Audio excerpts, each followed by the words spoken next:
Monseigneur Lefebvre qui nous disait, c'est le chef des modernistes. On ne pouvait pas citer au canon de la messe le chef des modernistes. Et une parenthèse importante, il faut que vous sachiez que dès ce moment-là, moi jamais je m'en suis caché auprès de Monseigneur Lefebvre, je lui devais cette reconnaissance et cette, en regard du sacerdoce qu'il m'a donné, de ne rien lui cacher, tout était clair et net. Et je lui disais, je ne cite pas au canon de la messe Paul VI, je ne peux pas faire une chose pareille. Puisque vous-même, vous nous dites que c'est le chef des modernistes. Et Monseigneur de me répondre presque à chaque fois, pendant 3 ans quand même, me disait, je ne puis pas vous obliger en conscience. Ça c'est très important à noter, beaucoup de nos traditionalistes ne savent pas qu'il y avait cette situation-là jusqu'en 1980. Voilà. Plusieurs fois, j'ai posé la question à Monseigneur, parce que j'ai eu la grâce de faire des milliers de kilomètres en voiture avec lui, je le conduisais. Et quand on est deux dans une voiture, on cause, hein. Surtout avec Monseigneur, c'était des moments inoubliables. Et il me faisait confiance, et moi je lui faisais confiance également. Et c'est là qu'il me tenait des propos très fermes, mais qu'il ne disait pas en public. Je me souviens d'une anecdote qui est importante, je pense, pour ceux qui pourront écouter cela, parce que ça n'est pas... la fraternité Saint-Pédis se garde bien d'en faire état, alors qu'ils savent que le propos de Monseigneur Lefebvre, c'était l'époque, donc en 75, j'étais encore séminariste, c'était l'époque où on parlait, dans les milieux tradis, de Paul VI et de son sosie. À l'occasion d'un voyage, je me souviens, je conduisais Monseigneur Lefebvre, c'était un 8 décembre, pour l'ordination au diaconat de l'abbé Schmidberger.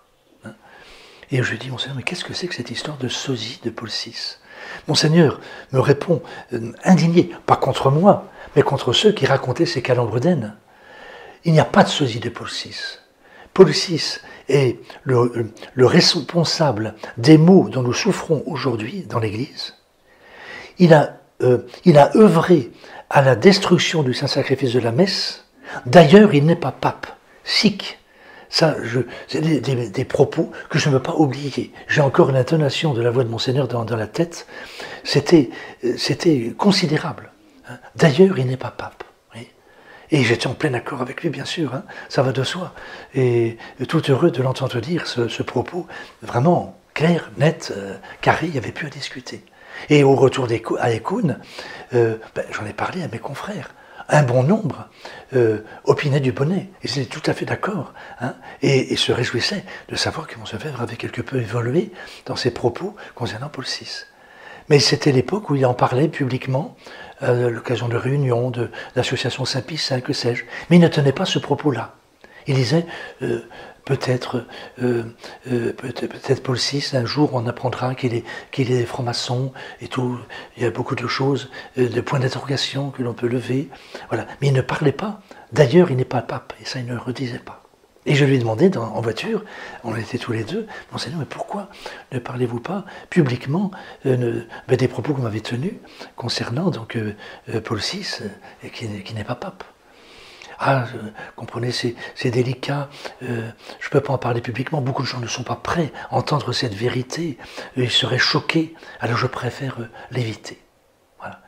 Et ça, c'est un des grands drames des cônes, c'est que Monseigneur Lefebvre faisait un petit peu de diplomatie en matière doctrinale.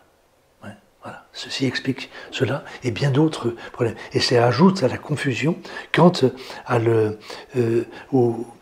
disons, à la voie doctrinale qui était suivie au séminaire des Cônes. Elle a été variable suivant les circonstances. Hein.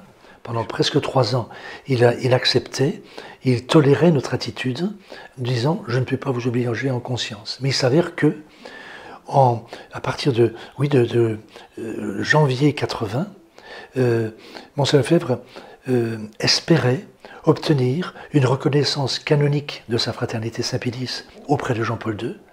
Mais voilà, au Vatican, on lui dit, écoutez, on est tout disposé, mais vous avez à l'époque c'était 3 ou 4 prêtres, jeunes prêtres, qui refusent de citer au canon de la messe le Saint-Père.